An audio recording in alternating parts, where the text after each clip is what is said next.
As usual जी आज का session हम क्वेश्चन आंसर सेशन हमारा है। अगर कोई आप लोगों का क्वेश्चन हो तो वो ज़रूर इसमें शेयर कर लीजिएगा। जनाब पहला है जी मेरा जो सबसे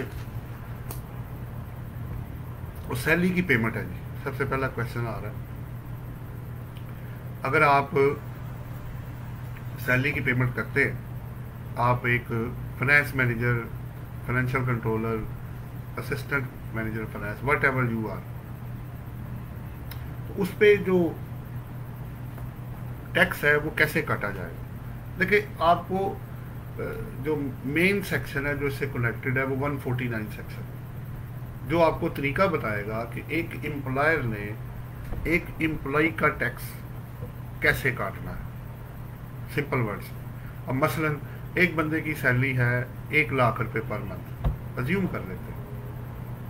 उसमें से जितनी एग्जाम्प्ट है, पहले तो आप ग्रॉस निकाल लेंगे, ग्रॉस आपका 12 लाख हो गया, 1 लाख मल्टीप्लाई बाय 12। उसके बाद उसमें से जो जितना एग्जाम्प्ट है, जैसे मेडिकल अलाउंस है 10% ऑफ बेसिक सैलरी तक एग्जाम्प्ट है, तो आप वो एग्जाम्पशन जितनी भी और हैं वो लेके तो फिर उसमें से टोटल में से मसलन 12 लाख में अगर 10% एग्जाम्प्ट है, अज्यूम कर लेते हैं ये बेसिक सैलरी है और ये विद मेडिकल अलाउंस के 12 लाख है, तो बेसिक ज़ाहिर बात है फिर कम होगा। ठीक है, बेसिक फर्ज कर लेंगे 10 लाख है, ठीक है, 10 लाख का 10% आप लेंगे तो वो 1 लाख बनेगा। आपको 2 लाख मिला हुआ है तो 1 लाख आपका एग्जाम्प्ट हो जाएगा और बाकी का 1 लाख आपका टैक्सेबल निकल आएगा। तो सारा एग्जाम्प्ट नहीं होगा, अगर हो भी सकता है और नहीं भी हो सकता।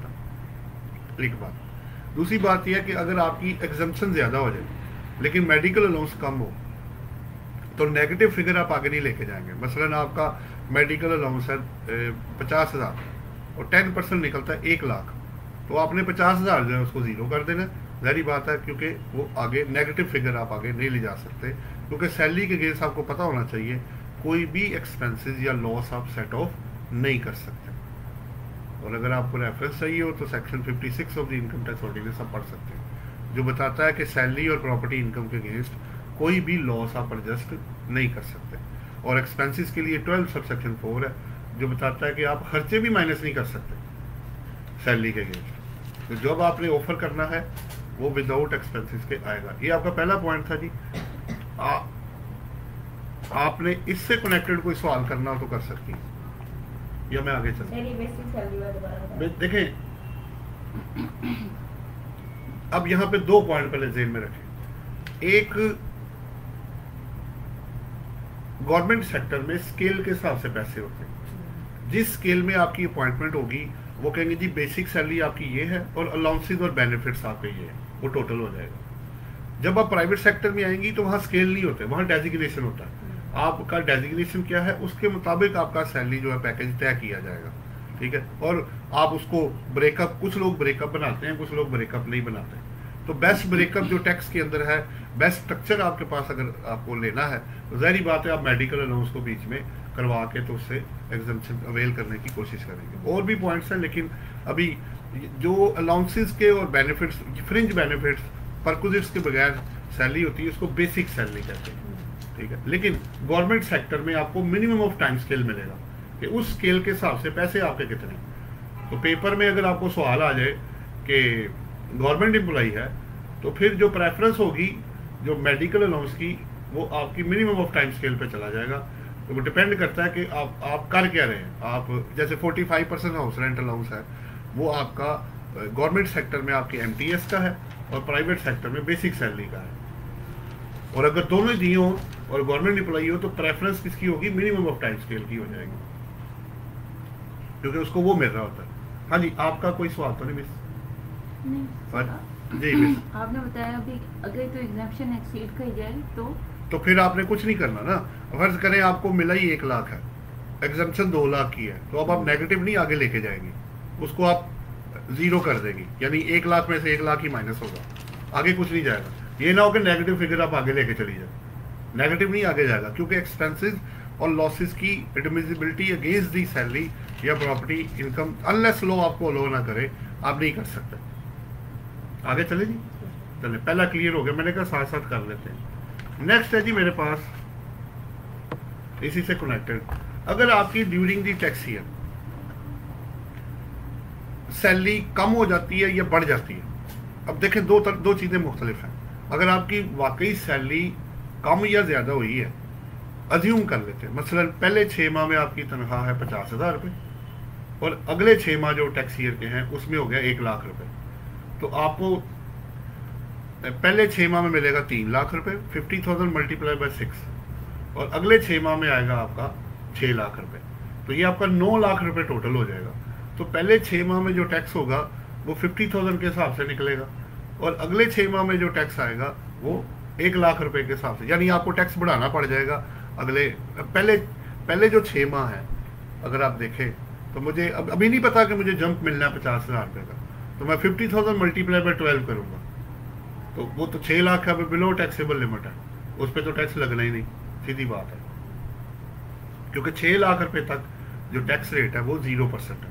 ठीक है, नंबर 1। नंबर 2, अब एक तो ये हो गया, यानी कम या अच्छा उल्टा भी हो सकता है, आपको पहले 6 माह में 1,00,000 मिल रहा है, अगले 6 माह में आपकी सैलरी कम होगी, डाउन साइजिंग है, कोरोना वायरस वाट एवर रीजन, बिजनेस नहीं है, वो निकाल रहे हैं लोगों को, डाउन साइजिंग हो रही है, वो कहते हैं भाई हम आधी तनख्वाह आपको दे सकते हैं, लेना है तो ले लो, नहीं तो छोड़ दो, तो फिर आपको टैक्स को कम करना पड़ेगा जब आपकी तनख्वाह ऑब्वियसली कम होगी, क्योंकि अकॉर्डिंगली आपको एडजस्टमेंट करनी है।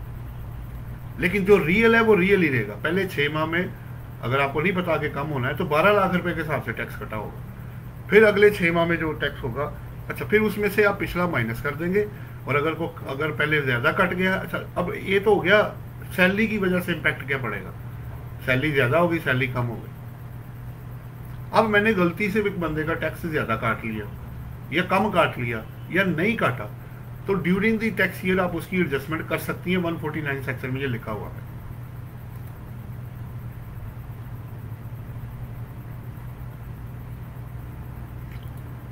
जी जनाब,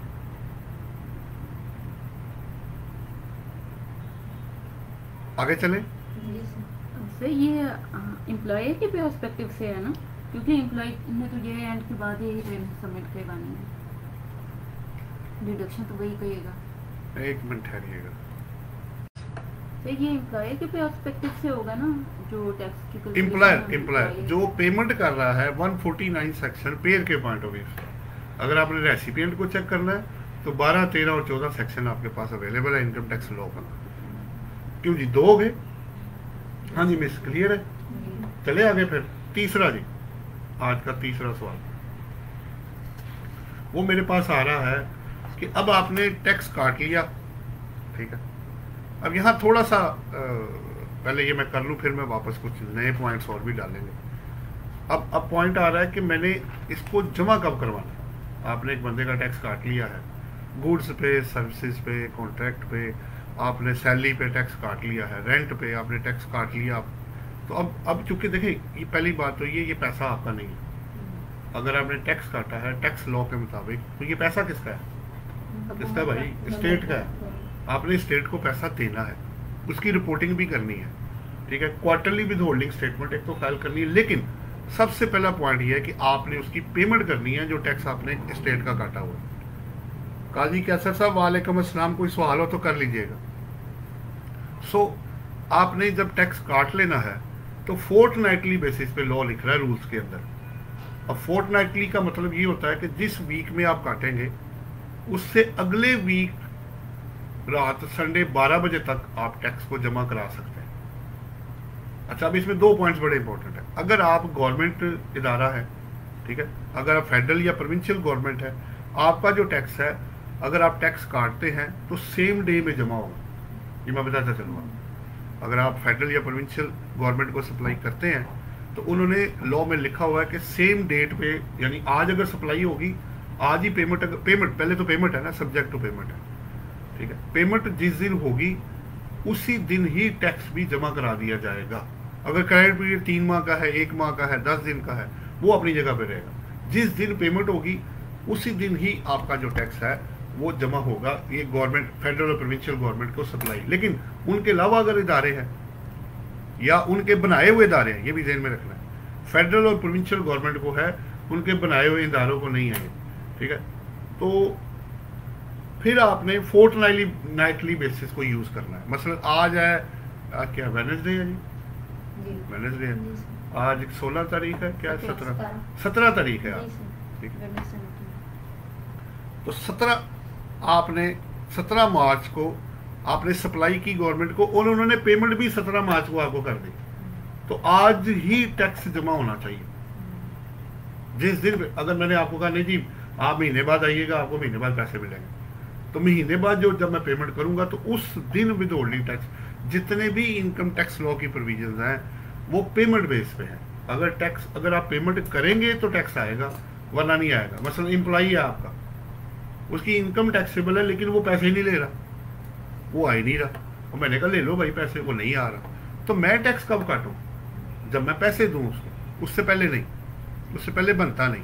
अक्रूवल बेस पे टैक्स नहीं होगा इनकम टैक्स में। नहीं जी, जमा कराने की 2 डेट्स आ गई मेरे पास। एक, अगर मैं फेडरल या प्रोविंशियल गवर्नमेंट हूं तो सेम डेट, तो आप तो फेडरल प्रोविंशियल गवर्नमेंट है ही नहीं, वो तो अलग है। आपको ज्यादा डील करना है प्राइवेट सेक्टर से, तो वहां फोर्टनाइटली बेसिस है। आज है वेडनेसडे, ये वीक खत्म होगा संडे को रात 12 बजे। इससे अगला वीक होगा जो भी डेट आएगी। फिर आज अगर 17 है तो आप, अच्छा मैक्सिमम है 15 दिन। लेकिन पीर मंगल बुध जुमेरात जुम्मा हफ्ता इतवार, बल्कि 14 दिन बनते हैं, 15 नहीं बनते। 7 दिन पहले हफ्ते के और 7 दिन अगले हफ्ते के, 14 डेज है, 15 नहीं बनते जनाब। जी जी। ये 14 डेज है, मैक्सिमम 14 दिन है। यानी अगर मैं मंडे को काटता हूँ टैक्स किसी का, तो ये पहला संडे गुजरेगा, फिर अगला संडे रात 12 बजे तक टाइम है, आप जमा करा सकते हैं एक बार। अच्छा, मैक्सिमम है 14 दिन और कम से कम है 8 दिन, क्योंकि अगर मैं रात को संडे रात को 11:50 पे टैक्स काटता हूं तो ये वीकेंड होगा रात 12 बजे के बाद, अगला वीक शुरू हो जाएगा, और अगला वीक 7 दिन वो, और एक दिन जिस दिन आप फॉल कर रहे हैं वो, तो मैक्सिमम मिनिमम 8 है और ज्यादा से ज्यादा 14 दिन है। मिनिमम और मैक्सिमम आ गया है, इसके अंदर भी हो सकते हैं। जैसे मैं आज पेमेंट अगर करूं तो फिर कितने दिन बनते हैं जी, चेक कर ले आप। पीर मंगल गुजर गया, 12 दिन मेरे पास है। वीक में जहां पेमेंट करेंगे उतने दिन आप, हफ्ता तो पूरा आपको आगे मिलेगा, वो तो मिलना ही मिलना है। चलो एक ये हो गया। मिनिमम 8 दिन। 8 दिन का मतलब है मैं संडे को रात 12 बजे से पहले पेमेंट कर देता हूँ और टैक्स काट लेता हूँ आपका, तो जमा कब कराना है? नेक्स्ट संडे रात 12 बजे तक, तो 7 दिन वो और एक दिन ये, 8 हुए ना, मिनिमम 8 हो गए ना, कम से कम 8 मुझे दिन मिल जाएंगे जमा कराने के लिए। और ज्यादा से ज्यादा मैं मंडे को अगर टैक्स काटूं पहले दिन ही वीक के, तो पहला वीक पूरा, अगला वीक भी पूरा, तो 14 दिन। सर ये संडे तक हम क्यों गए हैं? अब देखिए आज वेडनेसडे है तो नेक्स्ट वेडनेसडे हमारा हो जाएगा 7 दिन, उससे उस नहीं ऐसे नहीं होता। उसने ये लिखा हुआ है कि वीक एंड के बाद जो नेक्स्ट फॉलोइंग वीक होगा उसको उसके खत्म होने तक, तो खत्म तो वो रात 12 बजे के बाद होता है ना, 12 बजे के बाद अगला दिन शुरू हो जाता है। मैंने फ्राइडे को करवाया है तो सैटरडे संडे वो, और नेक्स्ट फिर संडे आएगा, नेक्स्ट संडे रात 12 बजे 12 बजे तक। वो अगर ना करवाएं तो ना कर, हाँ ये अच्छा सवाल, ये अच्छा, ये इधर ही मैंने आगे आना था, इसलिए सवाल जवाब शुरू किया है कि जो आपके जेहन में वो भी पढ़ना जरूरी है। ना करवाएंगी तो 12% पर एनम के हिसाब से जितने दिन डिले होंगे उसका डिफॉल्ट सरचार्ज आपको पड़ेगा। जैसे आपको बिजली का बिल आए ना, वक्त पे ना जमा कराएं तो नीचे लिखा होता है कि आफ्टर ड्यू डेट ये पड़ेगा, वो डिफॉल्ट सरचार्ज ऐड कर देते हैं सदा के तौर पे। लेट पेमेंट चार्जेस कह लो इसको, आसान हो जाएगा आपके लिए। डिफॉल्ट सरचार्ज अच्छा वर्ड है, डिफॉल्ट का सरचार्ज, आपने डिफॉल्ट किया तो सरचार्ज पड़ा आपको, उसका सरचार्ज ज्यादा पैसे देने पड़ेंगे। इनकम टैक्स में इसका पहले नाम था एडिशनल टैक्स, पहले इसको एडिशनल टैक्स कहते थे, अब उसका नाम हो गया डिफॉल्ट सरचार्ज। अब जब आप लॉ पढ़ेंगी तो आपको मिलेगा डिफॉल्ट सरचार्ज। ये कॉपी किया इन्होंने सेल टैक्स में से, कुछ चीजें सेल टैक्स वाले इनकम टैक्स से ले गए और कुछ चीजें कॉपी की इन्होंने उधर से इधर, वो आ गई है इधर, तो ये डिफॉल्ट सरचार्ज कॉपी हुआ सेल टैक्स में से। पहले ये एडिशनल टैक्स था, 12% पर एनम है, ये पर मंथ नहीं है। यानी अगर आप 1 लाख का डिफॉल्ट करती है पूरे साल में नहीं जमा कराती तो 12,000 रुपये और ऐड हो जाएगा उसमें। जितने दिनों का बनता होगा 6 महीने जब आप जमा कराएंगे, और जब अच्छा डिफॉल्ट शुरू होगा फोर्टनाइटली बेसिस पे, वो सेकंड वीकेंड होगा रात 12 बजे के बाद। अब अगर आप 10 दिन के बाद जमा कराती हैं 10 दिन का डिफॉल्ट चार्ज। 6 साल का डिफॉल्ट है, 6 साल का पड़ जाएगा। आपका सवाल सर ये 8 दिन का ये मुझे ये करना सही से क्लियर नहीं हुआ। देखिए ना, आप अगर मंडे को टैक्स काटती हैं तो 7 दिन ये मिलेंगे पूरे वीक के, अगले वीक के 7 दिन मिल रहे हैं, कितने हो गए 14 दिन। अब मैं इस वीकेंड को रात 12 बजे से पहले टैक्स काट लेता हूँ, आपका पेमेंट कर देंगे। तो ये मिनिमम है ना, वीक की बात कर रहे हैं ना। वीक की तो बात आपको टाइम कितना मिला? आपको तो वो कहते हैं वीक के बाद का अगला वीक, तो मैं तो वीक के अंदर हूँ। अगर आपको ज्यादा टाइम चाहिए तो आप 12 बजे के बाद कर लेना, 14 दिन आपको मिल जाएंगे। समझे चीज को? ये तो पेमेंट बेस पे आपका लेजर, मैंने आपका लेजर खुलवा लेना पार्टी का कि वहां आपने डेट क्या डाली है और चेक इशू कब क्या है, वहां से मुझे पता लग जाएगा। अब आप कहेंगे नहीं जी मैंने अगले वीक में पेमेंट की है, तो मैं कहूँगा मुझे लेजर दिखाएं आप। और अगर आप झूठ बोल रही होंगी तो मैं उसका भी लेजर मंगवा लूंगा कि भाई तुम्हें पैसे कब आए, दोनों को टैली कर लूंगा। और एक और भी बात है, आप झूठ इसलिए नहीं बोल सकती क्योंकि विद होल्डिंग स्टेटमेंट भी फाइल हुई है।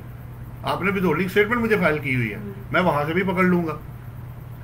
आज अगर वेडनेसडे है, आज मैं पेमेंट करती तो ये वीक पहले ये वीक पूरा खत्म करें। हाँ जी 10 नहीं 12 दिन हो जाएंगे, 12 देखिए मंडे को करेंगी 7 दे 7 अगले। अब इस वीक के जितने दिन आप एक्सपायर करेंगी उतने 14 में से माइनस कर लें, यानी मिनिमम 8 है, मैक्सिमम 14 है, यानी 9 भी हो सकता है, 10 भी हो सकता है, 11 भी हो सकता है, 12 भी हो सकता है, 13 भी हो सकता है, लेकिन 14 पे जाकर डेडलाइन लग जाएगी। 8 और 10 के दरमियान है, रेंज नहीं कहते आप, 8, 10, 14, कम से कम 8, ज्यादा से ज्यादा। ये लोअर है, ये अपर है, कैप लग गया। बाकी आपने कब पेमेंट की उस हिसाब से दिन देख ले आप। लेकिन उसके बाद जब ये खत्म होगा तो हर डे का डिफॉल्ट सरचार्ज फिर आपको पड़ जाएगा। हाँ जी इसके अलावा एक और क्वेश्चन है, क्योंकि एक मिनट एक और बड़ा अच्छा है, अच्छा किया आपने ये सवाल किया। मेरे एग्जाम में एक और पॉइंट है, आपसे शेयर करना जरूरी है। अब क्वाइट इंटरेस्टिंगली जरा नोट करो, इसमें एक बड़ा टेक्निकल पॉइंट है, वो आपको नजर नहीं आ रहा। इकबाल ये उठा लेना, वो ये कहते हैं अगर आपने गवर्नमेंट का पैसा रखा तो इसका रेट बैंक के रेट से ज्यादा होगा। समझ आ रही बात?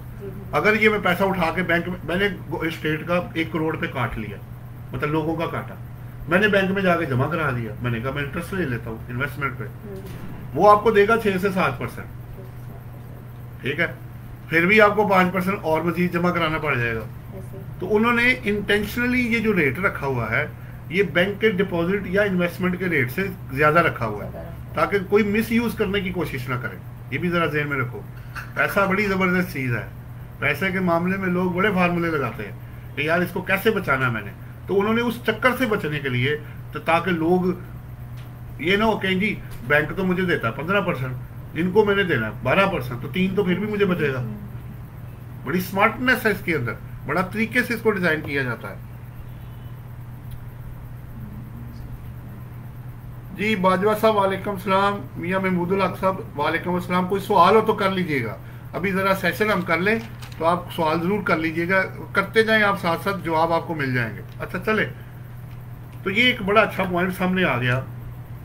यहाँ पे गवर्नमेंट इंस्टीट्यूट यानी फेडरल गवर्नमेंट और प्रोविंशियल गवर्नमेंट, हाँ उसके बनाए हुए इदारे को नहीं, फेडरल और प्रोविंशियल गवर्नमेंट की सेपरेट एंड जब वो विन करके आते हैं अब फेडरल गवर्नमेंट बनाती है या प्रोविंशियल गवर्नमेंट बनाती है, उसको अगर सप्लाई होगा तो वो सेम डेट में जमा कराएंगे। उनका इंडिपेंडेंट ठीक है, फिक्स टैक्स नंबर होता है उनका, अगर वो विद होल्डिंग एजेंट है तो टैक्स आपका काटेंगे और आपको सेम डे में जमा करवाएंगे।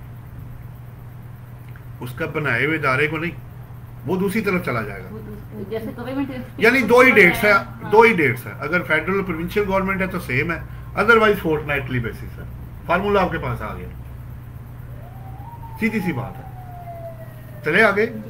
हाँ जी बस ठीक हो गया। रेट का भी बड़ा अच्छा हो गया, इन्होंने सवाल किया, लेकिन शेयरिंग से देखा आपको चीजें बड़ी, इसलिए मैंने कहा मैं थोड़ा सा ट्रेंड चेंज करता हूँ, क्योंकि मैं खाली बोलता रहूंगा उसका फायदा कोई नहीं है।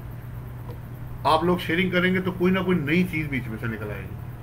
आ गया जी मेरे पास। सो आपने एक काटने का भी पता लग गया, कम ज़्यादा का भी। अच्छा, एक और बड़ा अच्छा पॉइंट है, यहाँ स्किप हुआ, मैं ऐड करता चलूँ। अगर आपने किसी बंदे का, बड़े लोगों ने ये सवाल किया, मैं आपको बताता चलूँ, in number of person has asked this question, in number of person. फर्ज करें मिस, मैं आपको पेमेंट करता हूँ, मैंने गलती से आपका टैक्स ज़्यादा काट लिया पूरे साल में। मैंने काटना था फर्ज करें 30,000 रुपये, मुझे नहीं पता लगा, तो इनएडवर्टेंटली मैंने 60,000 काट लिया, साल खत्म हो गया, मैंने जमा भी करा दिया। अब उस एक्सेस पेमेंट का क्रेडिट आप ले सकती हैं, मैं अगले साल में आपको एडजस्टमेंट नहीं दूंगा, मैं नहीं कर सकता। जो एडजस्टमेंट करनी है ड्यूरिंग दी टैक्स ईयर होगी। 149 सेक्शन ये कहता है अगर कम या ज्यादा हुआ है तो ड्यूरिंग दी टैक्स ईयर आप एडजस्टमेंट कर सकते हैं, लेकिन लोअर का तो ज्यादा जमा हो सकता है ना। अगर मैंने काटना था 50, काटा है 30, तो बाकी 20 में कहूंगा आप मुझे पैसे दें ताकि मैं उसको जमा कराऊं, ठीक है। तो कम की तो पेमेंट की जा सकती है, तो ज्यादा जमा हो गया तो वो तो कहां से, एम्प्लॉयर को फिर उसकी एडजस्टमेंट अवेलेबल नहीं होगी, वो एम्प्लॉय लेगा जाके। आप जाने और स्टेट जाने, आपने वापस लेना है, अपने एडजस्टमेंट लेनी है, जाके ले लेना। फिर किया तो एम्प्लॉयर ने है, तो फिर हम पे की जिम्मेदारी वो नहीं, कम में तो उसने, कम में तो हो गया, ज्यादा जो उसने कर दिया तो गलती मिस बंदा ही करता है ना, फिर आप क्या करें। तो अच्छा, जमा तो आपका हुआ है ना, हाँ। तो मैं कैसे रिफंड मांगू? एंटीजन तो आपका है, नाम आपका है, क्रेडिट भी आपको मिल तो रहा ऐसा है। नहीं हो सकता कि वो नेक्स्ट हमारी सैलरी के अंदर एडजस्ट हो जाए? नेक्स्ट ड्यूरिंग द ईयर है तो हो सकता है, अच्छा। यही तो समझा रहा हूँ आपको। अगर ड्यूरिंग दी टैक्स ईयर कम या ज्यादा तो आप कर सकती हैं। Once the tax year will be closed, तो कम वाला तो हो सकता है, ज्यादा वाला अगर जमा हो गया वो गया, फिर वो फिर आप रिटर्न के साथ बाद में मांग लीजिएगा। 140 सेक्शन 49 सेक्शन इस चीज की इजाजत नहीं देता, वो कहता है ड्यूरिंग दी टैक्स ईयर आप एडजस्टमेंट कर सकते हैं। वर्ड लिखा हुआ है वहां जाके आप उसको देखिएगा, सब सेक्शन 1 के अंदर ही है। अच्छा जी, अब कुछ पॉइंट्स आपके ये वाले हो गए, आगे चलते हैं जी। यानी पेमेंट का हुआ, वेरिएशन का हुआ, डिपॉजिट का हो गया। अच्छा, फिर मैं आता हूं, इसी से कनेक्टेड है,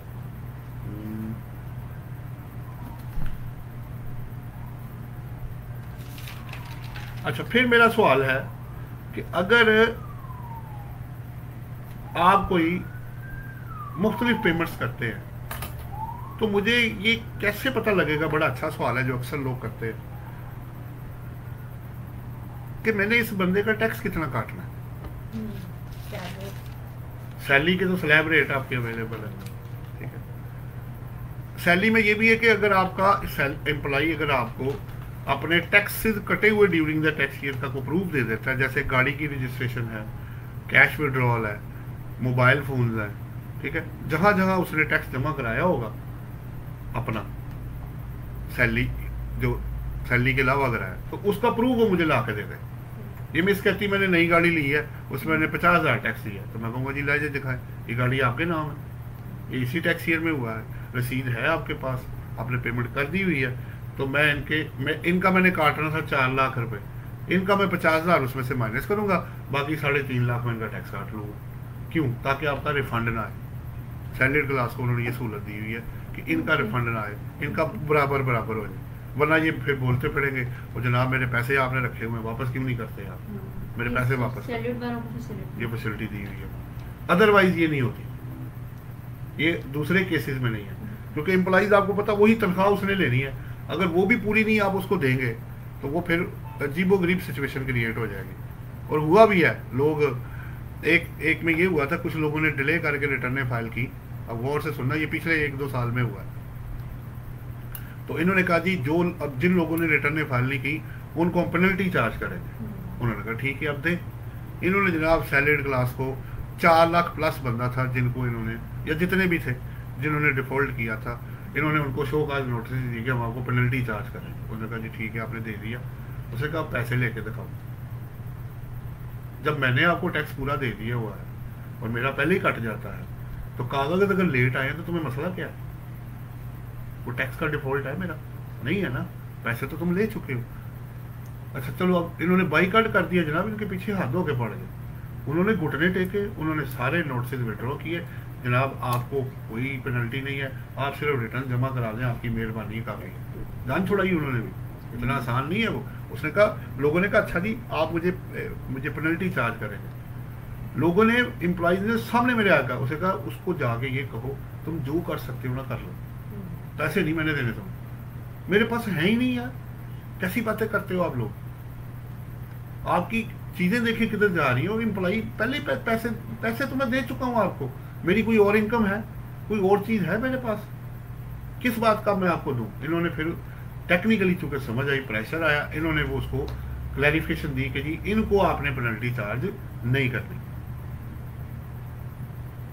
अच्छा, अब मुख्तलिफ सेक्शन है, आपको सैलरी की पेमेंट करनी है तो 149 सेक्शन बताएगा टैक्स कितना और कैसे, इसके स्लैब रेट आपके फर्स्ट शेड्यूल में गिवन है। फिर आपको अगर गुड्स खरीदनी है, सर्विसेज खरीदनी है तो थोड़ा सा देख लेते हैं। गुड्स के ऊपर अगर आप कंपनी के अलावा पेमेंट कर रहे हैं तो आपको 4.5% स्टैंडर्ड रेट है, अगर रिड्यूस रेट ना लगा तो गुड्स के ऊपर 4.5% है, 4.5%। लेकिन अच्छा, पहले सर्विसेज के ऊपर है जी आपका 10%, और कॉन्ट्रैक्ट के ऊपर भी आपका कि किसी का 7 है, किसी का 8 है, किसी का 10 है, इस तरह चलता है। अच्छा, ये तमाम जो रेट्स मैंने आपको बताए हैं, अगर आप किसी नॉन ATL को पेमेंट कर रहे हो तो ये डबल हो जाएगा, ये मैं आपको बता दूँ।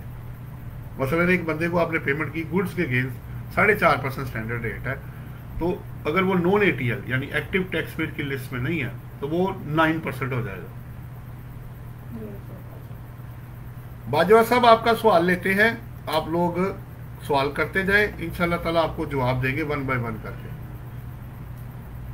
अच्छा चले, अगर आपने रेंट की पेमेंट करनी है तो 155 सेक्शन है, वो आपको बताएगा कि किसने, अच्छा इसमें ये बड़ा जरूरी होता है कि आपको पता होना चाहिए किसने टैक्स काटना है, किसका काटना है, कैसे काटना है और कब काटना है, ये 4 सवाल है।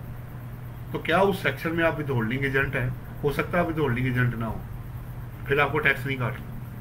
तो अगर आप विद होल्डिंग एजेंट बनेंगे और लॉ अप्लाई होता होगा तो तब आप टैक्स काटेंगे। इसमें मैं अलग से आपको एक डिटेल दूंगा, अभी इतना काफ़ी है कि डिफरेंट सेक्शन आपको बताएंगे कि आपने किसका, जैसे सैलरी का 149 बताया, गुड्स सर्विसेज कॉन्ट्रैक्ट का 153 है, और अगर रेंट की पेमेंट कर रहे होंगे तो 155 है। ये 3 बड़े सेक्शन है।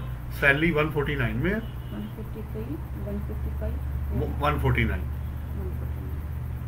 ये 3 बड़े जो यूज होते हैं। बाकी इंपोर्ट पे कस्टम वाले काटते हैं वो 148 है, ठीक है, मुख्तलिफ आते हैं इसमें, वो करेंगे वो 153 में ही है। गुड्स सर्विसेज और कॉन्ट्रैक्ट 153 के अंदर है। फिर एक चौथा भी है, अगर आप नॉन रेजिडेंट को पेमेंट करेंगे तो 152 है। ये 4 बड़े सेक्शन हैं जो बड़े सबसे ज्यादा यूज किए जाते हैं। तो तनख्वाहें दी जाती हैं, चीजें खरीदी जाती हैं, सर्विसेज ली जाती हैं, रेंट दिया जाता है, नॉन रेजिडेंट को पेमेंट की जाती है। ये 4 बड़े बड़े जो सेक्शन हैं ये प्रिवेल करते हैं। नुमान खान साहब आपका सवाल का मैं जवाब देता हूँ, जरा ये हम कवर कर लें, इंशाल्लाह ताला आते हैं आपकी तरफ। चले एक इनका भी ले लेते हैं जी। बाजवा साहब का सवाल है, वो कह रहे हैं sir, if you invested in a company and you came to know that is Pons company, can it be shown in return and how tax would be paid? ये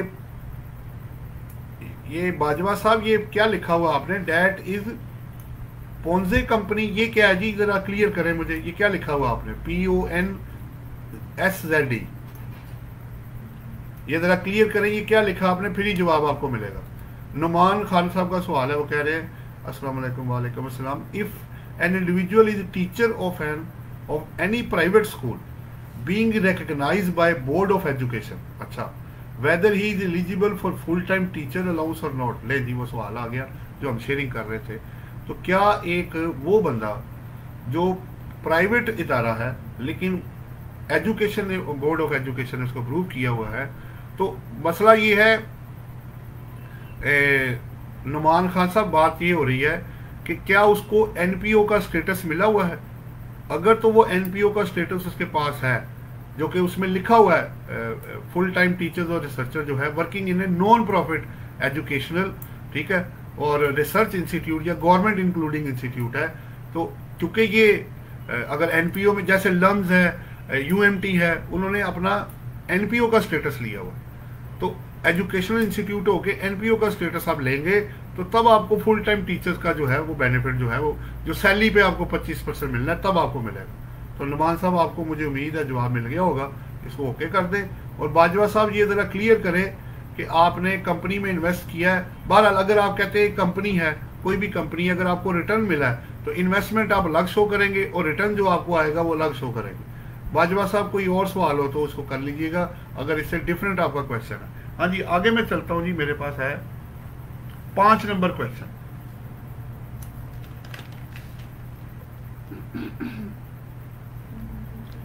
जुनेद मिर्जा साहब, अभी आपका सवाल लेते हैं, पहले हम जरा सेशन कर लें। आप लोगों का कोई सवाल हो तो जरूर लिखें आप। मेरे पास आ रहा जी, allowable expenses under income tax ordinance 2001। ये बड़ा अच्छा सवाल है जी। 4-5 चीजें मैंने आपके साथ इसकी शेयर करनी है। क्या मुझे हर तरह का एक्सपेंस लो होगा? एक्चुअली इनकम टैक्स लॉ ने ना एक्सपेंसेस के 2 हिस्से बना दिए, एक है स्पेसिफाइड, एक है अनस्पेसिफाइड। स्पेसिफाइड आपको मिलेंगे सेक्शन आपका शुरू होगा 20 से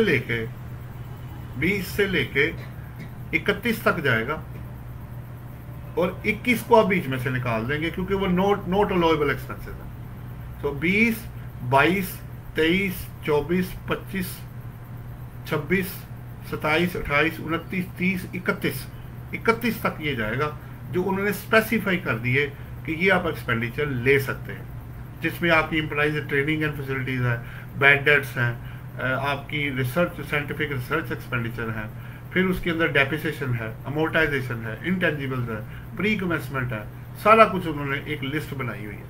अब सवाल ये है, ये तो 15-16 जितनी हेडिंग्स होंगी आपके सामने आ जाएंगी, तो इसके अलावा वाले किधर है? वो आपको मिलेगा। जैसे अगर मैं किसी से सवाल करूँ ना कि ऑडिट फी और प्रिंटिंग एंड स्टेशनरी मुझे इनकम टैक्स लॉ में कहाँ लिखा हुआ है, तो वो मिलेगा, तो लिखा हुआ नहीं मिलेगा आपको, वो आपको मिलेगा 20 के सबसेक्शन 1 में, नॉन स्पेसिफाइड। वो ये कहता है कोई भी एक्सपेंडिचर होली एंड एक्सक्लूसिवली अगर बिजनेस के अगेंस्ट करेंगे तो आप क्लेम कर सकते हैं। तो ऑडिट फी वहां कवर्ड है, एम्प्लॉइज की एंटरटेनमेंट वहां कवर्ड है, प्रिंटिंग एंड स्टेशनरी वहां पे कवर्ड है। तो स्पेसिफाइड अपनी जगह पे और अनस्पेसिफाइड आपके जाएंगे 20 के सबसेक्शन 1 के अंदर। वो लिखता है होली एंड एक्सक्लूसिव कोई भी एक्सपेंडिचर बिजनेस इनकम को अर्न करने पे होगा, जो इनके अलावा होगा तो वहां कवर्ड होगा। तो ये तो हो गए स्पेसिफाइड एंड नॉन स्पेसिफाइड। आपने अगर कोई सवाल करना है तो आप कर सकती हैं। नहीं आपका जी, हाँ जी ठीक है जी, चलें आगे चलते हैं। छठा सवाल है जी मेरा आज का,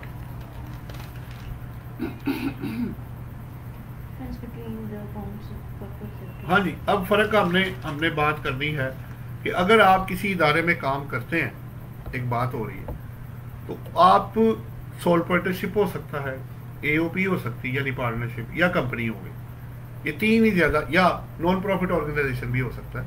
ये डिपेंड करता है कि आपको जॉब कहाँ मिलती है या आप एसोसिएट किसके साथ होते हैं।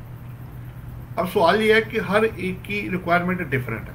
मसलन अगर आप सोल पार्टनरशिप और पार्टनरशिप की बात करें तो उनके अकाउंट्स को रेगुलेट कोई नहीं करता। आप चाहे तो ऑडिटेड करवा लें, चाहे तो अनऑडिटेड ले लें, ठीक है ना। उनका रजिस्ट्रार और फर्म अकाउंट्स मांग रहा है ना, इनकम टैक्स जो है आपका क्या कहते हैं रिटर्न है या सेल टैक्स रिटर्न है, वो भी अनऑडिटेड अकाउंट से चल जाती है, क्योंकि लॉ उसको कोई नहीं कह रहा कि वो ऑडिट करवाए।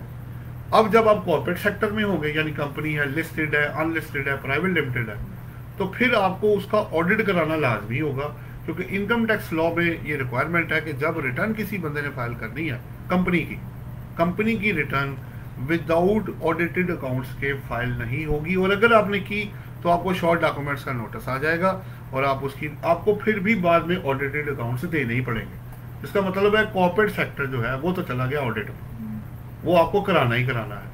वो आपको पसंद हो या ना पसंद हो, इससे कोई फर्क नहीं पड़ता, वो आपको ऑडिट कराना पड़ेगा। लीगल फॉर्मेलिटी में पसंद ना पसंद नहीं होती, वहाँ फॉर्मेलिटी पूरी करनी होती। और अगर आप नहीं करेंगे तो फिर अगर आप उसमें से निकल गए तो फिर ऐसे ही समझा जाएगा कि रिटर्न फाइल नहीं हुई, और आपको फिर वो पेनल्टीज और प्रोसिक्यूशन शुरू हो जाएगी, आप डिफॉल्टर बन जाएंगे in the eyes of law. आपका कोई क्वेश्चन है? सर ये ऑडिट हमें कहाँ से कराना पड़ेगा? और चार्टर्ड अकाउंटेंट फर्म से। ऑडिट पाकिस्तान में चार्टर्ड अकाउंटेंट फर्म्स के अलावा सवाए कुछ जगहों पे ACMS भी करते हैं, लेकिन मोस्टली जो ऑडिट है वो चार्टर्ड अकाउंटेंट्स के पास है। ठीक है, आपको उनको कोई फर्म जो होगी जो आपको जानने वाले हों, आप उसको जानती हो, आप उनसे अपना ऑडिट करवा के, इंडिपेंडेंट ऑडिट होता है ना, ये इसका ऑडिट होता है। आपका कोई सवाल है? हाँ जी मिस साहब। NPO के लिए कंपल्सरी? हाँ, वो नहीं अभी शेयर किया। NPO में ये है, असल में पता क्या है, अब नॉन प्रॉफिट ऑर्गेनाइजेशन जो है ना, जरा ज़हन में रखना, इनकम टैक्स लॉ में इंडिविजुअल NPO नहीं बना सकता। ठीक है, उसको उसका स्टेटस एसोसिएशन, सोसाइटी, कंपनी कुछ ना कुछ बनाना पड़ेगा। इनकम टैक्स लॉ उसको एक्सेप्ट नहीं करना। अकेला मालक नहीं होगा, ठीक है, इंडिविजुअल नहीं होगा। शायद उनके जहन में ये होगा कि मिस अप्रोप्रिएशन के चांसेस बढ़ जाते हैं, तो इसको ग्रुप में डाला जाए ताकि पता चले कि पैसे आ रहे हैं, जा रहे हैं और सही इस्तेमाल हो रहे हैं। Basically one of the check and balances है बेसिकली। ये रीज़न मुझे, हो सकता कोई और रीज़न भी हो, लेकिन मुझे यही समझ आती है कि वो कहते हैं ग्रुप, जब अब आप 3 फीमेल्स होंगी तो आपका जहन तीनों का डिफरेंट होगा। अब बुरा ना बनाना, मिस कहती है जी मैंने खाना पीना, मैंने लेके गायब हो जाना, आप कहती नहीं जनाब मैंने एक पैसा नहीं देना आपको। आप इसको मिस अप्रोप्रिएट नहीं कर सकते। आपने ये पैसा ट्रस्ट के अंदर ही रखना है, आपने एसोसिएशन के अंदर रहेगा, ये जाएगा तो फिर मैं भी साथ जाऊंगा, मैं नहीं काम करूंगी आपके साथ। इसलिए उन्होंने ग्रुप रखा हुआ है। अकेला बंदा कुछ भी कर सकता है। हाँ जी, फ्रॉड के चांसेस बेसिकली कम होंगे। वैसे भी ज़हन मुख्तलिफ होते हैं, आपको पता है लोगों के। अच्छा, अब NPO में अब ज़ाहिर बात है उन्होंने लिखा है ऑडिटेड अकाउंट्स। अब जब आपकी एसोसिएशन बन गई, वहां ऑडिटेड अकाउंट्स देना लाजमी है। वो ऑडिटेड अकाउंट्स मांगते हैं। अनऑडिटेड भी शायद चल जाएंगे, लेकिन बेहतर यह है कि आप ऑडिटेड अकाउंट्स उसको दें। लेकिन अब सवाल यह है कि ऑडिटेड क्यों जरूरी है? ताकि चेक एंड बैलेंस रहे। आपको भी पता हो यार, कल को हमको भी पूछने वाला है, ये नहीं कि खुला खाता छोड़ा हुआ है। जी फखर आलम साहब वालेकुम अस्सलाम, कोई सवाल हो तो कर लीजिएगा।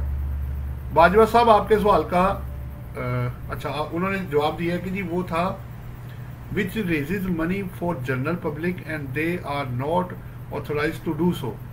बाजवा साहब ये कहाँ से सवाल निकाल के ला रहे हैं? अगर अलाउड ही नहीं है तो पैसा क्यों इकट्ठा किया? आप तो इलीगल काम कराना चाह रहे हैं, ये कैसे हो गया भाई?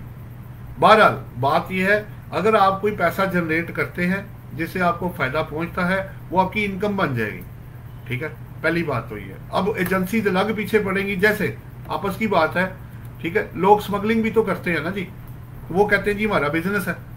अब वो लीगली अलाउड नहीं है। अब आपको प्रॉपर्टी और चीजें जो आप उससे बनाएंगे स्मगल्ड अमाउंट से, वो कॉन्फिस्केट कर देनी है उन्होंने। नंबर 1, इसमें बड़े सख्त कवानीन अब बन गए। एंटी मनी लॉन्ड्रिंग का है आमला जिसे आप कहते हैं, वो लॉ बना हुआ है। ठीक है, और मनी लॉन्ड्रिंग के केसेस हैं आपके सामने है।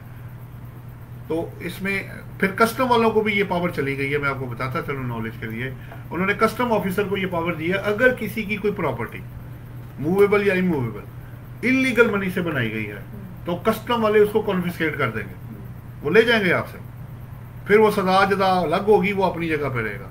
सो पहली बात तो ये है कि ये अगर आप बेनिफिट चाहे लीगली या इलीगली कमा लेते हैं तो वो टैक्सेस की मद में आएगा और एजेंसीज आपके पीछे अलग बढ़ जाएंगी, क्योंकि आप इलीगल काम कर रहे हैं। ये ज़रा आपके लिए बाजवा साहब जवाब था, मुझे उम्मीद है आपको ये क्लियर हो गया होगा। बाकी कौन था? और एक और भी है, नुमान खान साहब आपका बाद में मैं लेता हूँ जी सवाल। कितने हो गए जी? 6? 7वां आप लोगों का कोई सवाल तो नहीं है? अच्छा चले, 7वां जी आपके पास शेयरिंग आ रही है। क्या फॉर्मेट ऑफ फाइनेंशियल स्टेटमेंट, यही है? ये सवाल आ रहा है। देखें बात ये है, अगर आप अकाउंटिंग में जाएं बुक के अंदर, मोहम्मद अमीन खान साहब आपका सवाल लेते हैं इंशाल्लाह ताला। ये ज़रा मैं कुछ शेयरिंग कर लूँ फिर आपसे करता हूँ मैं बात। आप फिक्र मत कीजिएगा, जवाब दिए बगैर नहीं इसको क्लोज करेंगे हम। अच्छा, अब फॉर्मेट ऑफ फाइनेंशियल स्टेटमेंट है। देखें मैं अकाउंट्स बना रहा हूँ सोल पार्टनरशिप के, there is no as such format for individual and AOP accounts. अच्छा, लेकिन अकाउंटिंग क्या करता है, वो 2 चीज़ें आपको बताता है।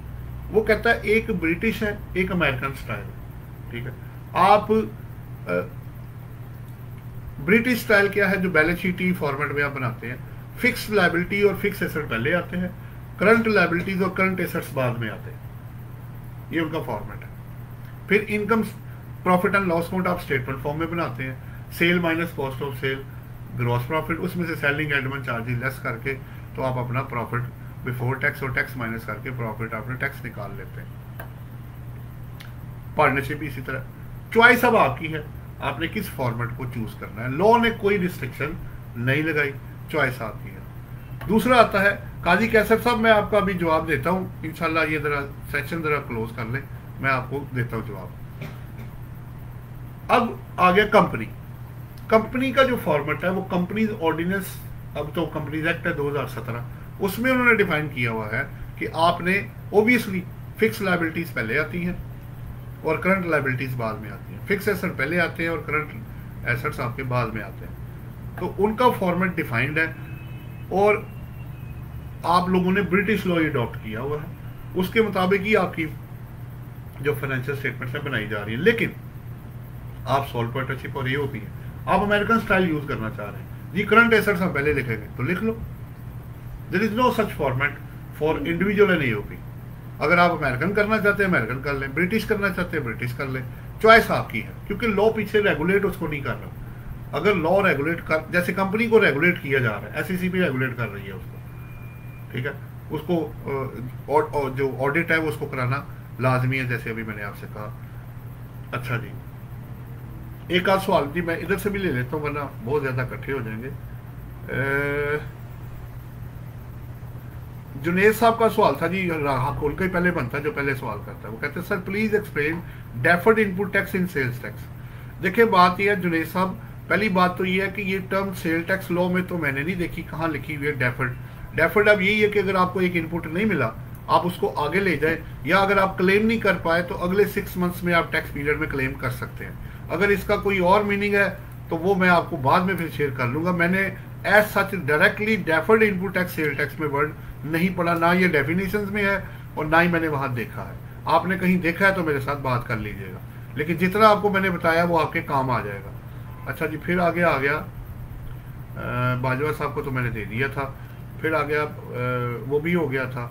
अब आ गया जी मोहम्मद अमीन खान रक्षानी साहब है, वो कह रहे हैं FBI declared a person non-active on 1st March due to late submission of returns। चलिए प्रैक्टिकल क्वेश्चन है जी, अच्छा है। However, he became active after payment of surcharge of 1000, बिल्कुल ठीक है। During non-active period, a bank deducted withholding tax on funds transfer, is this deduction refundable or not? इसमें जी मोहम्मद अमीन खान साहब, मेरे पास 10th शेड्यूल का जो रूल है उसका मेरा ख्याल है 10 का 3 है या 2 का 3 है, उसको जरा आप देखें।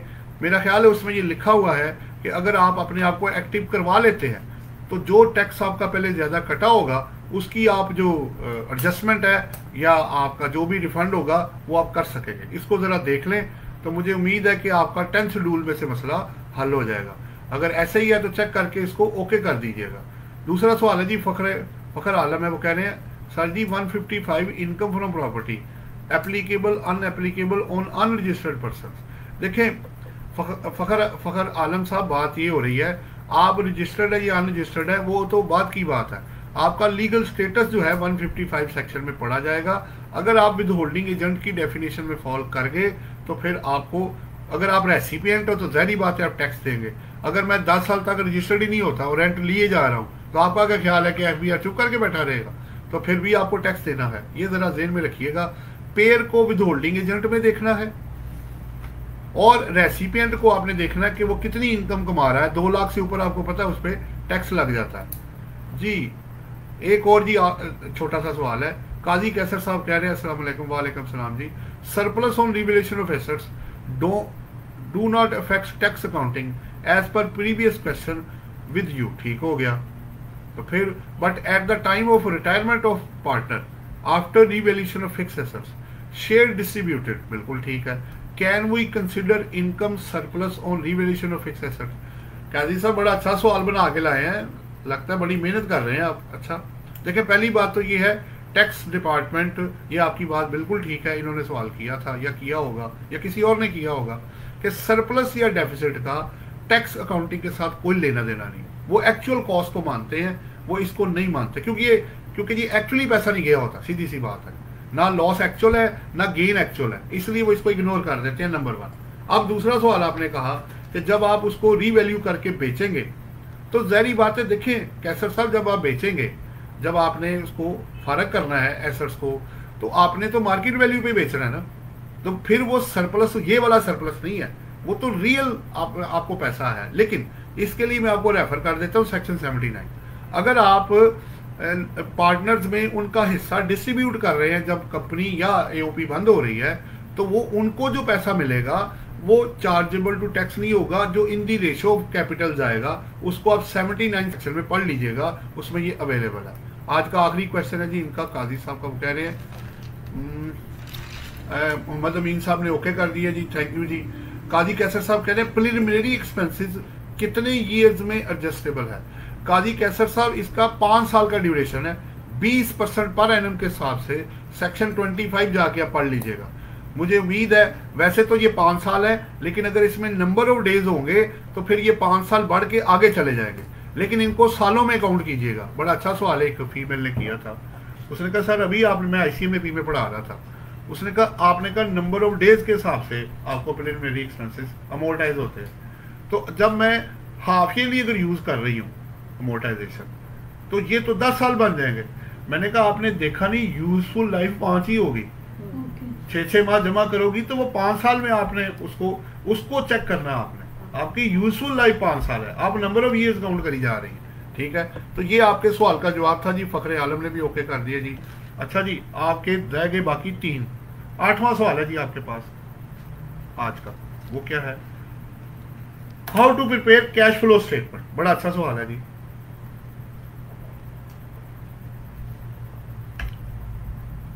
देखिए 2 चीजें, एक है कैश बुक, इसको 2 हिस्सों में कर लो, ए, और बी है कैश फ्लो स्टेटमेंट। अच्छा पहले कैश बुक देखते हैं। अब इसको करने से पहले ना आप एक ज़बानी मुझसे फार्मूला ले लें। बड़ा अच्छा सवाल मैं जी। जुनेद साहब आपका शुक्रिया, आप हमारे साथ हैं। कैसा साहब आपका शुक्रिया, कोई और सवाल हो तो कर लीजिएगा।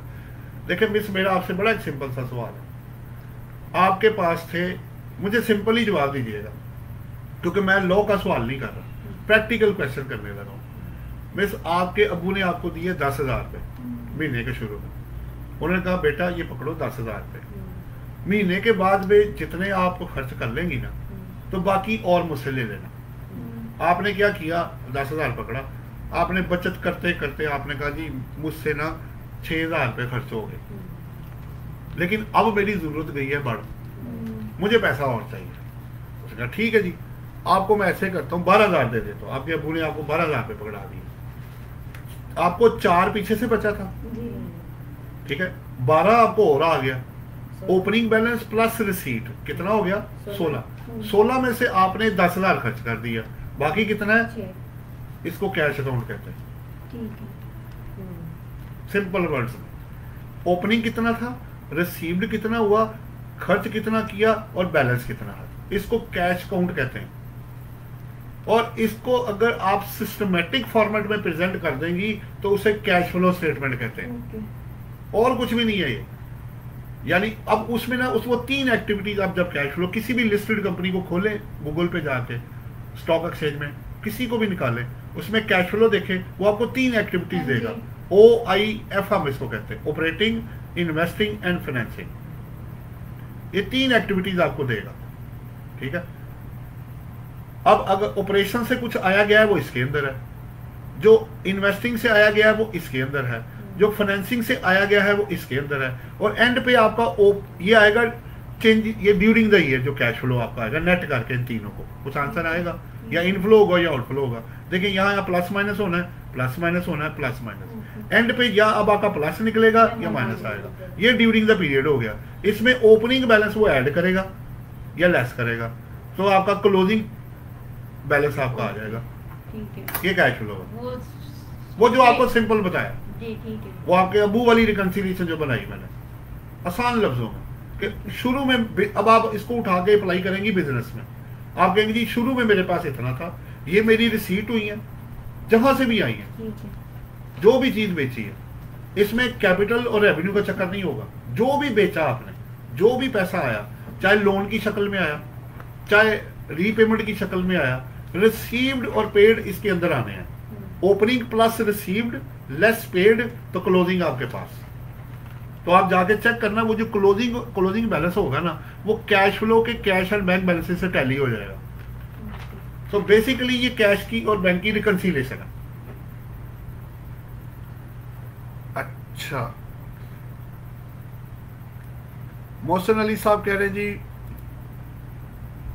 थैंक यू, चलें अच्छी बात है जी, आप हमारे साथ हैं। मोहम्मद कलीमुल्लाह साहब कह रहे हैं जी माशाल्लाह ग्रेट सर, थैंक यू जनाब। और फिर थे मोहसिन अली कह रहे हैं all true sir explain well, thank you very much जी। और भी कोई सवाल हो तो ज़रूर करें, ये घंटे का हम सेशन जो है कैरी कर रहे हैं। कितने हो गए जी? 8। आज के 2 क्वेश्चन बाकी हैं, सेकंड लास्ट। इसको 1 मिनट में बताओ, कैश की कंसीलिएशन, कैश अकाउंट क्या होता है, होता क्या है ये? ओपनिंग जमा और जो आपके पास पहले आपका था, उसके बाद जो आपका यूज हुआ है मींस जो उसमें से यूज वो माइनस करेंगे तो वो आपका एंड में क्लोजिंग हो जाएगा। तो ये कैश को तो रिसीव नहीं करना, जो भी मतलब ओपनिंग बैलेंस, ओपनिंग जमा जो आपका खर्च हुआ है वो माइनस होगा, और जो आपका उसी टाइम के दौरान में जो आपको ऐड वो मिला है और तो वो ऐड हो जाएगा, और तो जो दिया है वो माइनस हो जाएगा, माइनस हो जाएगा। और ये आपका अब चाहे आपने एसेट खरीदा, खर्चे किए, रीपेमेंट की, वो सारा उसके अंदर है। जब ये सिस्टमैटिकली बनाते और हैं जो चीज को, तो सिंपल फार्मूला, ओपनिंग बैलेंस मेरा 2 लाख था, 10 लाख मुझे रिसीव हुआ, 8 लाख की मैंने पेमेंट कर दी, 4 लाख मेरे पास बच गए, ये कैश अकाउंट है। इसको सिंपल वर्ड्स में कैश अकाउंट कहते हैं। और अगर आप कैश बुक कहेंगी तो वो ऐसे ही बनती है, कॉलम 2 हो जाएंगे, कैश का कैश में, बैंक का बैंक में, तो बताएगा यही ओपनिंग, रिसीव्ड, पेड और क्लोजिंग। उसको अगर सिस्टमैटिक फॉर्मेट में ले आएंगी उसे कैश फ्लो स्टेटमेंट कहते हैं। ऑपरेटिंग से कितना आया गया, इन्वेस्टिंग से कितना आया गया, फाइनेंसिंग से कितना आया गया, ये हो गया ड्यूरिंग द ईयर। उसमें ओपनिंग ऐड या लेस होगा और क्लोजिंग आ जाएगा, तीनों एक ही चीज है। सिर्फ क्या है, उसको शॉर्ट करके पहले मैंने आपके सामने रख दिया कि यार ये होता है, ये बड़ा आसान हो जाएगा। लेकिन ओबियसली थोड़ी प्रैक्टिस करनी पड़ती है, वो मैं बीच में से गुजर के आया तो आपको ये बताया, आपको उसमें से गुजरना पड़ेगा। आप उसको करेंगी, आप उसको बनाएंगी, आपको डाटा दिया जाएगा कि मुझे इससे कैश फ्लो स्टेटमेंट बना के दो, तो वो प्रैक्टिस मेक्स मैन परफेक्ट। लेकिन आपने ऑब्जेक्टिव ज़हन में रखना है, तरीका फिर ऐसा ऐसा आपके पास वो भी आ जाएगा। अगर बंदे को तरीके का पता हो ना तो सलीका भी बंदा सीख ही लेता है। फिर तरीका पहले आना चाहिए बंदे को कि यार ये है क्या। अगर आपको पता ही नहीं ये क्या है, मैं कह रहा हूँ मुझे एक लाइन में बताओ सिंपल वर्ड्स में कैश फ्लो स्टेटमेंट क्या होती है, आप सोच में पड़ गई, पता नहीं क्या कहानियां सुनानी है मैंने, इसको क्या कहना है मैंने, मुझे तो समझ ही कुछ नहीं आ रही। वो कह मैं कहूँगा जाओ भाई जाओ, पहले समझ के आओ ये है क्या, मुझे समझा दो, बाकी फिर मैं तजर्बे कर के ऊपर नीचे कर लूंगा। लेकिन सेकंड लास्ट क्वेश्चन है आज का। सर ये opening, receive, paid and closing simple है ना, opening balance, add received during the year, whatever source, received means received, चाहे कैश है चाहे चेक है। आप कैश अकाउंट बनाती नहीं थे लेजर, वही है ये। क्या करती थी आप उधर, opening balance, add received, less closing, less paid और क्लोजिंग आ जाता था, ये कैश अकाउंट है। उसको फॉर्मेट आप कैश फ्लो की शक्ल में ले जाएंगी तोड़ तोड़ के। होना क्या है, रिसीट के 3 हिस्से हो जाने हैं और पेमेंट के भी 3 हिस्से हो जाने हैं, OIF, बाकी वही है। वहां मैंने टोटल डाला था, यहां ब्रेकअप आ गया, और क्या हुआ, सब कुछ तो वही है। तो फिर आंसर आना चाहिए ना, आना चाहिए ना एंड पे आंसर, इसलिए वो टैली होता है। चले फिर क्या जी, second last question. Wealth statement जो है, अगर आप बैठी हुई हैं तो आपका वो मालक आया, ओनर आया, आके कहता है बेबी मेरी वेल्थ स्टेटमेंट बनाओ, मुझे नहीं पता, मुझे बना के दो। तो आप कहेंगी अच्छा जी मैं करती हूँ सर, मैं देखती हूँ, मैं आपके लिए बनाती हूँ। आपने 2-3 सिंपल काम करने हैं।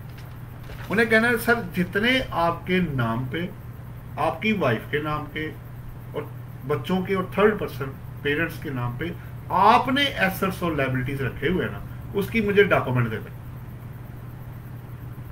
अगर आपको मैं सिंपल कर दूं, जिन्हें सब लेता हूं मैं आपका सवाल, मेरा सवाल यह है, क्या सवाल है, आपने उनसे ये कहना है कि मुझे अपने जाती एसेट्स और लायबिलिटीज जो आपके नाम पे हैं या आपके डिपेंडेंट्स के नाम पे हैं या किसी के नाम पे आपने लिए हुए हैं, उसकी आपने डॉक्यूमेंट मुझे दे दें। Actually, wealth statement is a list of personal assets and personal liabilities. Balance sheet is a list of business assets and business liabilities. अब आसान हो गया आपके लिए. पर्सनल इधर, जैसे आपका घर वेल्थ में, आपका credit card personal bank wealth में, आपकी पर्सनल गाड़ी वेल्थ में, बिजनेस की गाड़ी बिजनेस में, बिजनेस के एसेट बिजनेस में, बिजनेस के रिसीवेबल बिजनेस में. आपने जाती लोन किसी को दिया हुआ है तो आपकी वेल्थ में आएगा. आपने बिजनेस को लोन दिया हुआ है, बिजनेस का पेबल है, आपका रिसीवेबल है. आपका जाती जो कैपिटल है, जो आपका रिसीवेबल होता है, वो अपनी बुक जो बैलेंस शीट आपका पेबल दिखा रही होती है, आप वेल्थ में वो रिसीवेबल दिखा रहे होते हैं. अब वो शेयर्स है, वो कैपिटल है, व्हाटएवर, वो फंड है, जो भी है, जो आपके नाम पे है. मियां महमूद सब अभी सवाल लेते हैं आपका, तो हमने क्या करना था कि वेल्थ स्टेटमेंट होती क्या है. अगर आपने डिफरेंशिएट ना किया तो आपने, अब लोग क्या करते हैं, बिजनेस को पर्सनल में और पर्सनल को बिजनेस में मिक्स कर देते हैं. ओ भाई, वो अलग अलग चीज है, ये ए है, ये बी है, कैसे जा सकता है वो उसके अंदर. जितने भी आपके, आप देखें ना, plant and machinery, office equipment, stock and trade, receivable, advances, cash and bank balances, loans, payable, creditors, accrued expenses, कौन से वाले, कौन से, बिजनेस के. तो जो आपके जाती हैं, जाती किधर जाएगा, आपने शेयर्स खरीदे हुए हैं, प्रॉपर्टी आपके नाम पे है, प्लॉट है, ज्वेलरी है, दूसरों के नाम पे लिए हुए, बच्चों के नाम पे और अमूमन फैमिली के नाम पे चीजें लोगों ने या दोस्तों के नाम पे ली होती हैं, वो वेल्थ में रिपोर्ट होनी है आपके, क्योंकि पैसा आपने दिया. जो पैसा देता है इनकम टैक्स लॉ में मालक वो होता है. अगर आपने अपने वालिद साहब के नाम पे या वालदा के नाम पे कोई चीज ली है, पेमेंट आपने की है, आपको, लोगों को लगेगा कि मालक आपकी मदर है, बट इनकम टैक्स की नजर में मालक आप हैं. इवन के टाइटल आपके पास नहीं है, क्योंकि पैसे आपने दिए हैं. उसमें लिखा हुआ है the assets in the name of dependents and others. वो आपने इसकी वेल्थ में देना है. जिसने, देखे ना, अगर आपकी मदर को नोटिस आ जाए 111 का कि आपके पास करोड़ रुपया कहां से आया, वो कहेगी जी मैं तो कुछ भी नहीं करती, तो फिर आपके नाम एसेट कहां से आया. उसने कहा जी मेरी बेटी नहीं खरीदा, इससे पूछे, इसने पेमेंट की थी. हाँ जी बताएं जी आप. हाँ जी. आपने कहा जी हाँ जी मैंने लोन लिया हुआ है, मैंने लोन लेके ही एसेट लिया, मेरे अपने पैसे भी थे, ये ले, मैंने डिक्लेयर किया हुआ है, तो खत्म होगी बात. कितने लोगों को नोटिस आया कि आपके नाम पे एसेट है, पैसे कहाँ से आए. उसने कहा जी मेरे वालिद साहब ने दिए, मेरे भाई ने दिए, मैंने लोन लिया, बाहर से आया, जस्टिफाई कर दिया उसने, कवर हो गया. वो कुछ नहीं कर सकते वो आगे से. फिर इस पे टैक्स भी होते हैं ना, परचेज और सेल पे अब लगा हुआ है, ऐसे ही. अब वो अब लगा हुआ है 1-2 साल से, कुछ अरसा हुआ है, पहले नहीं था. पहले सेल परचेज पे प्रॉपर्टी के टैक्स नहीं था. अब अगर आप प्रॉपर्टी खरीदेंगे और बेचेंगे तो स्पेसिफाइड कंडीशन है, कुछ जगहों पे छूट भी है. अगर आप एक एसेट 4 साल के बाद बेचती हैं तो सेल पे टैक्स नहीं होगा, लेकिन परचेज पे लगा हुआ है. जितनी मर्जी प्रॉपर्टी, जितनी मर्जी वैल्यू की हो, उन्होंने फाइलर का 1%, एक्टिव टैक्स पेयर का 1% और नॉन एक्टिव का 2% जो है वो टैक्स जमा कराएंगे तो रजिस्ट्री होगी, वरना वो नहीं होगा. नहीं जी, इससे पहले कि मैं आपका आखिरी सवाल करूं, मेरे पास 2-3 क्वेश्चन और आ गए हैं जो आपके नॉलेज के लिए भी हैं, वो करके तो आखिरी सवाल की तरफ आ जाते हैं, क्लोज करें हम. जुनेद मिर्जा साहब कह रहे हैं कि सर FBR इशूज 114(4) यानी नोटिस इशू किया, रिटर्न फाइल करें previous year after registration of NTN. If we file these tax year returns, can we face the late filing penalties even we file returns on notice due date. देखें जुनेद मिर्जा साहब, बात ये हो रही है, अगर आपके पास आप पे लॉ अप्लाई होता था, 114 सेक्शन अप्लाई होता था और आपने नहीं किया और लेट कर रहे हैं, इवन के नोटिस की कंप्लायंस डेट पे भी करेंगे, तो आपके अगेंस्ट वो ऑब्वियसली 182 सेक्शन में पेनल्टी जो है वो चार्ज कर सकते हैं. इसको जरा ज़हन में रखिएगा. ये ऐसे नहीं कि आप कर देंगे तो वो कर भी सकते हैं और नहीं भी कर सकते, पावर उनके पास है. तो आपको जवाब मिल गया तो ओके कर दें. मियां महमूदुल हक साहब कह रहे हैं kindly sir arrange lecture H seminar for 1 whole day. अच्छा मियां महमूद साहब, आप मुझसे ना फोन पे बात कीजिएगा, इंशाल्लाह ताला फिर बात करते हैं. आगे जी sir kindly suggest the best accounting book for beginners. Bajwa साहब, आप प्रिंसिपल्स ऑफ अकाउंटिंग है, आप चाहे एक तो वो है आपकी MA गनी साहब की, और एक आपके कोई ऑथर है इनके जितने भी मार्केट में और कोई हैं आप चेक कर लें। मेरे पास प्रिंसिपल्स ऑफ टैक्सेशन है, वो आप लें, बड़ी आसान है, और आपको ना कोई चीज़ समझ आए तो शेयर कर लीजिएगा। 2 सवाल और हैं जी। इनाम नोमी साहब कह रहे हैं, अस्सलाम वालेकुम। वालेकुम अस्सलाम। Sir, salaries individual should update IRIS profile, is this mandatory और एनी ड्यू डेट गिवन? देखें, अभी तो 31 मार्च की डेडलाइन है। सैलरी जो ऑलरेडी सैलरीड पर्सन है उनके लिए तो ये नहीं अप्लाई होता, लेकिन आप कोशिश करें कि आप अपने प्रोफाइल को अपडेट कर लें। कल को अगर नोटिस आ गया तो फिर आपके लिए प्रॉब्लम शुरू ना हो जाए। एज सच 114A सेक्शन में सैलरीड जो नए आएंगे उनके लिए लाजमी है, जो आप अप्लाई करेंगे 181 का फॉर्म, अदरवाइज पुरानों के लिए नहीं है। लेकिन कहीं तो अपडेट करना है ना आपने। अगर कोई चीज़ अपडेट नहीं हुई तो कोशिश करें कि आप उसको अपडेट कर लें। तो इनाम नोमी साहब अगर जवाब मिल गया हो तो ओके कर दें। आखिरी सवाल है जिनका गनी उर रहमान साहब आज का, वो कह रहे हैं sir, liaison office is required to withhold taxes while making payments in Pakistan. ठीक है, we are registered as liaison office with SECP and board of investment. ठीक हो गया। Also please guide about how can we pay corporation tax because we don't have any revenue in Pakistan. देखें गनी उर रहमान साहब, बात ये हो रही है, आपकी बात बिल्कुल ठीक है। आप पहले ये चेक करें कि लाइजन ऑफिस आपका परमानेंट एस्टेब्लिशमेंट की डेफिनेशन में आता है कि नहीं आता। मेरे नॉलेज में लाइजन ऑफिस नहीं आता। अगर आप उसकी सेल परचेज उसके बिहाफ पर नहीं कर रहे, लाइजन ऑफिस की प्री कंडीशंस हैं, उसको चेक कर लें, तो आपको टैक्स पे करने की पाकिस्तान में ज़रूरत नहीं है। अगर छूट है, अगर लेकिन आप इनकम कमाएंगे तो फिर अकॉर्डिंगली आपको करना पड़ेगा। फिर भी अपने कंसल्टेंट से अपना केस देखें। आप सारी बातें ज़बानी कर रहे हैं, मेरे सामने कोई पेपर वर्क नहीं है, मुझे नहीं पता ये लाइजन ऑफिस बनेगा कि नहीं बनेगा, आपने कोई पैसा कमाया कि नहीं कमाया, आप ज़बानी बातें कर रहे हैं, मैं भी ज़बानी जवाब दे रहा हूँ। तो आप चेक कर लें, उसके मुताबिक फिर देख लीजिएगा। अच्छा जी, नंबर भी मैं दे देता हूँ जी आपको, 1 मिनट जी, नंबर ले लें आप लोग।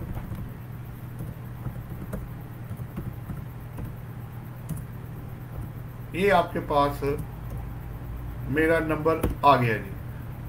नहीं जी, आपका आखिरी सवाल है। उन्होंने एक और किया, सोहेल हैदर कह रहे हैं, individuals for individual do we need to update utility connection information while updating profile? जी, उसमें लिखा हुआ है, आप जाके चेक करें। बैंक अकाउंट है, यूटिलिटी बिल्स है, आप उसको चेक करें, उसमें अवेलेबल है। 114A सेक्शन पढ़ लें सोहेल हैदर साहब, आपको पहला सब सेक्शन बताएगा कि किस किस ने प्रोफाइल अपडेट करना है। तो उसमें ऑब्वियसली अपडेटेड का फॉर्म जब आप खोलेंगे तो उसके अंदर यूटिलिटी बिल्स भी है, बैंक अकाउंट्स भी है, आपका NTN भी है, आपका एड्रेस भी है, उसमें काफ़ी चीज़ें अवेलेबल है, आप चेक कर सकते हैं। लेकिन जी last but not the least 10th question, इसके कंटेंट्स क्या हैं सर? वैसे तो कुछ आपने कर ली है। जब आप वेल्थ स्टेटमेंट करते हैं ना, तो इसके बेसिकली 4 या 5 कंटेंट्स हैं जो मैं आपको शेयर कर देता हूँ। सबसे पहले आप लोगों ने जितने आपके नाम पे पर्सनल एसेट्स एंड लायबिलिटीज हैं वो आने हैं। दूसरा, जितने आपके डिपेंडेंट्स के नाम पे एसेट्स एंड लायबिलिटीज हैं वो आने हैं। 2 बातें। तीसरा, आपने जितने पर्सनल एक्सपेंडिचर किए हैं वो भी इसमें रिपोर्ट होते हैं।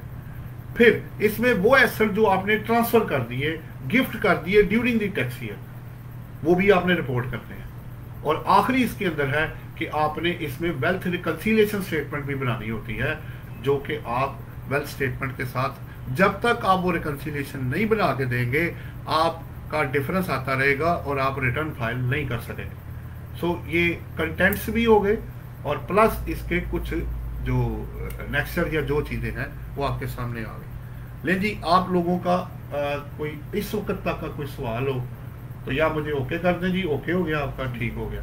कोई आपके ज़हन में सवाल है अभी तक का इन 10 क्वेश्चन में, या उन्होंने पूछा हो, आप करना चाहती हैं या आप लोग करना चाहते हैं तो आप कर लें, इससे पहले कि मैं इसको क्लोज करूं। जी, एक और क्या जुनेद भट्ट कह रहे हैं, so how to change RTO? देखें, RTO चेंज करना है तो जाके अप्लाई करें। आप उनको कहें कि जी अब मैं इस RTO में फॉल नहीं करता, क्योंकि ज्यूरिसडिक्शन जो होती है वो बाय लॉ उनको दी जाती है। ठीक है, अगर आपका एरिया चेंज हुआ है तो तभी आपका RTO चेंज होगा, अदरवाइज वो नहीं करेंगे।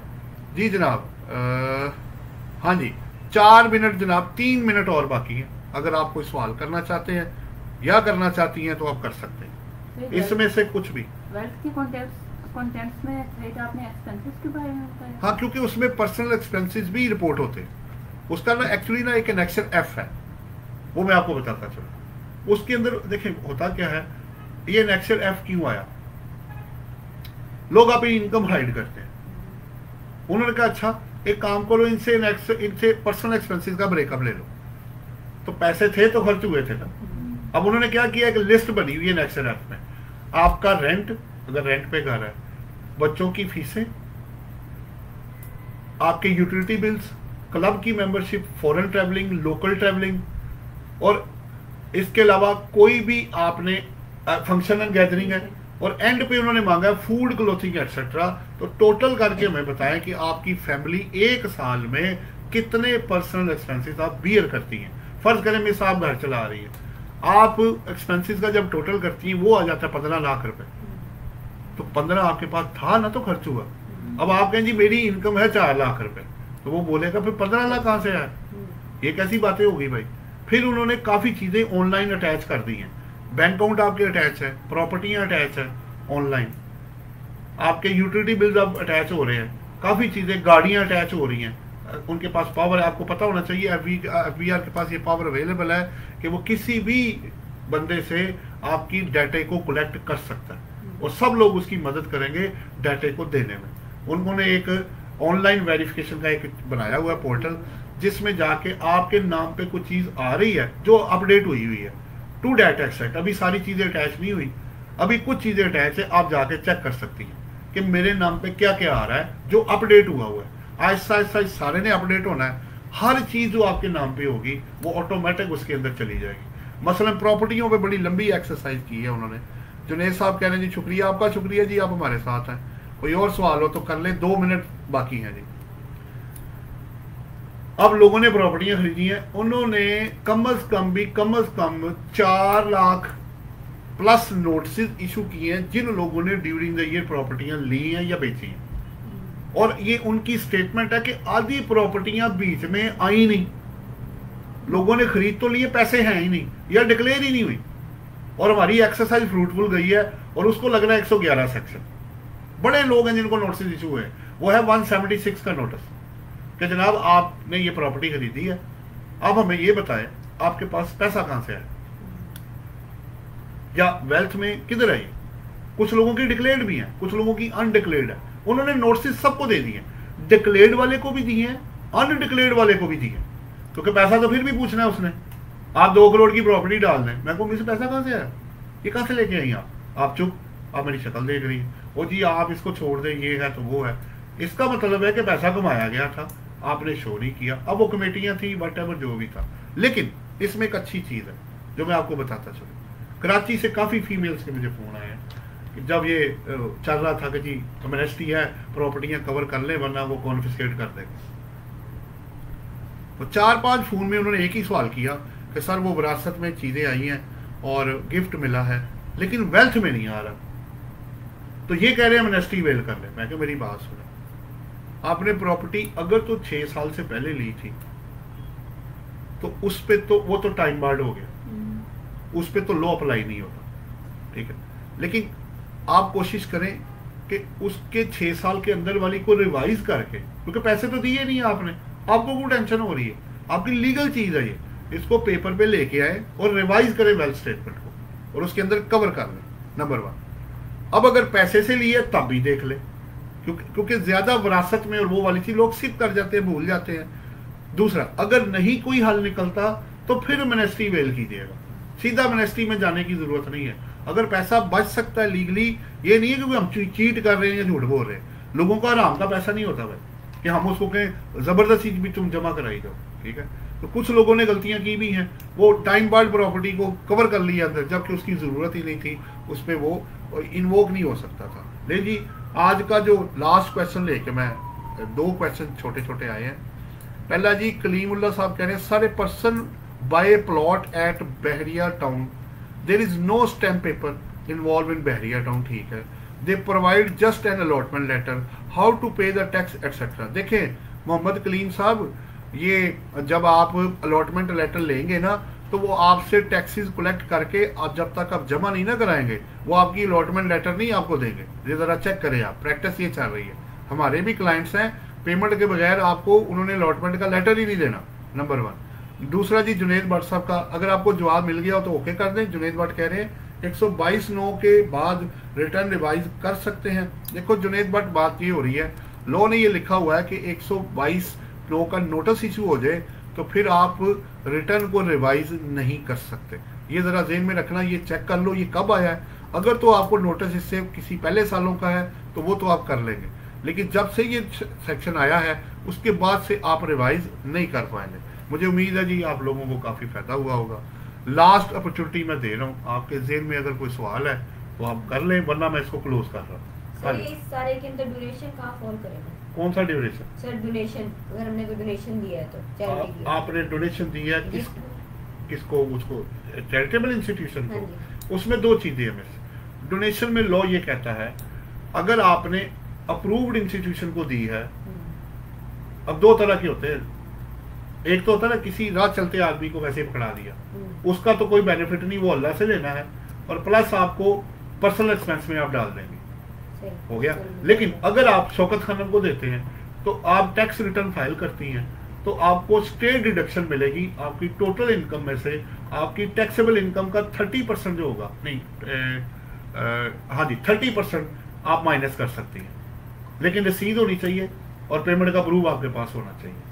और अगर आप हॉस्पिटल को देती हैं तो फिर आपको टैक्स क्रेडिट मिलेगा, टैक्स में छूट मिलेगी, लेकिन इसको कैश में पेमेंट नहीं करनी आप, या चेक या चीज देंगी आप, और प्रूफ आपके पास होना चाहिए। आप कहेंगे जी मैंने वॉशिंग मशीन दी मैंने, तो मैंने कहा दिखाएं, उसने कब ली आपसे, वो तो ले ही नहीं रहा, वो तो रसीद दे ही कोई नहीं रहा आपको, ठीक है। चीज देंगी तो फेयर मार्केट वैल्यू, जिस दिन देंगी उस दिन की फेयर मार्केट वैल्यू, उसके हिसाब से टैक्स क्रेडिट आपको मिलेगा, उसका तरीका आपको टैक्स क्रेडिट के चैप्टर में मिल जाएगा। हाँ जी आपका कोई, ठीक है जी, आप क्लोज करें जी। चलें जी, आप लोगों का बहुत बहुत शुक्रिया, आज का सेशन क्लोज करते हैं। इंशाल्लाह कल फिर 8:30 बजे आप लोगों के साथ फिर शेयरिंग करेंगे। अल्लाह हाफिज़ जी, थैंक यू वेरी मच।